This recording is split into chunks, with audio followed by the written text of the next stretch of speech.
There are moments when a door closes so quietly that no one notices, until the sound echoes inside your chest.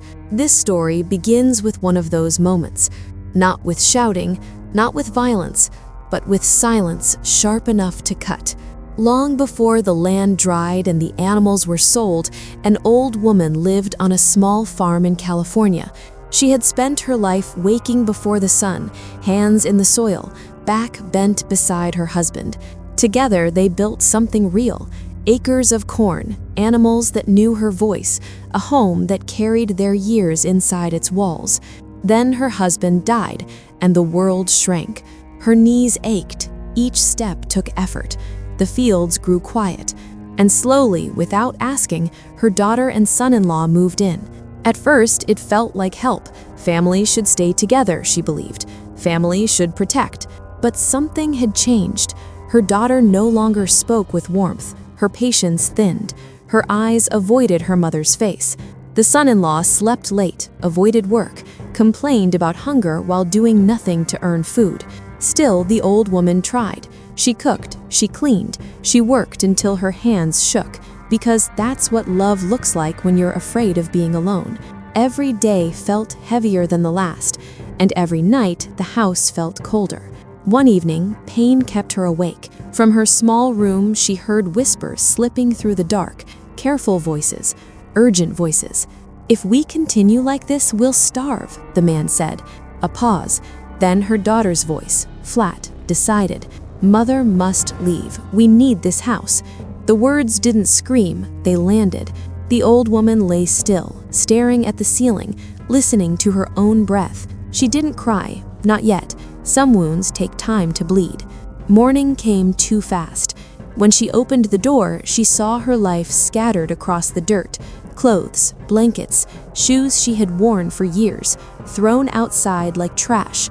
Her daughter stood nearby, arms crossed, eyes hard. "Mother," she said, not meeting her gaze, "you must leave." The old woman's hands trembled. "This is my house," she whispered.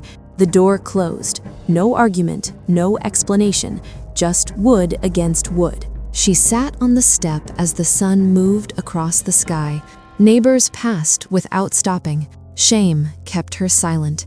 By evening, tears finally came. Slow, quiet, heavy. She cried not just for herself, but for the daughter she no longer recognized. But here is where the story shifts, because what the couple did not know was that survival leaves habits.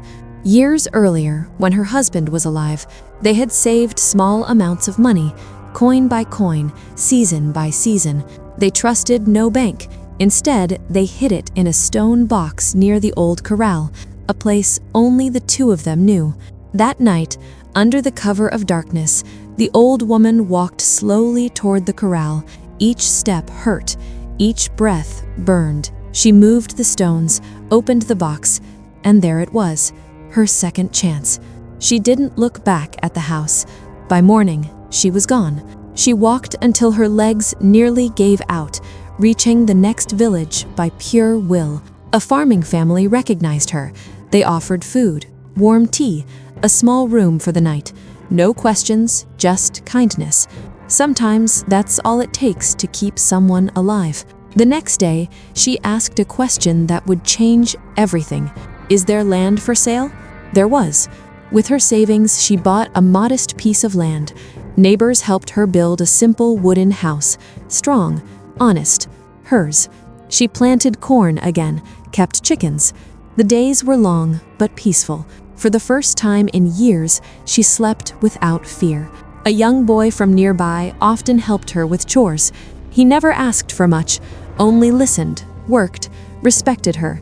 In quiet moments, she saw the son she never had, and something inside her healed.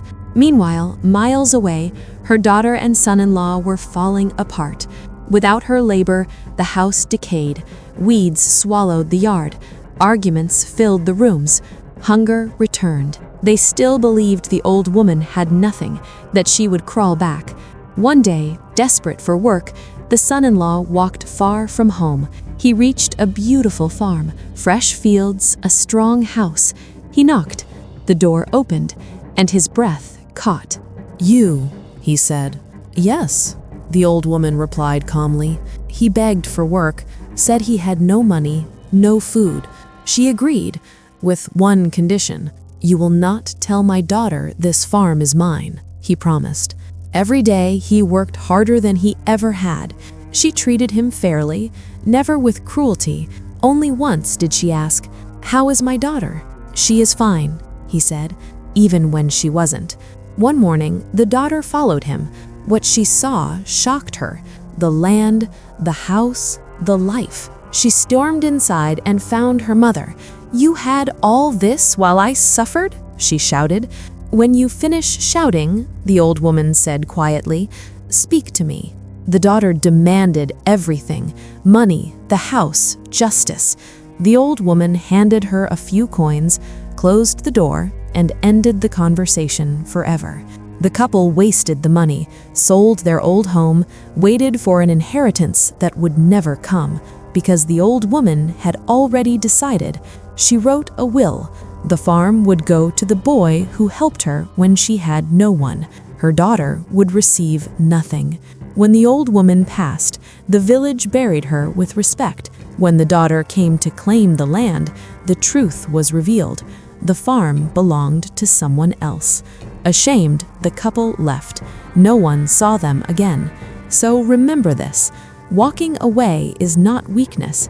Sometimes it is the bravest form of self-respect. If this motivational story stirred something in you, stay with this channel. Stories like this are meant to be felt, not rushed. A quiet like or subscription helps these stories reach the people who need them most.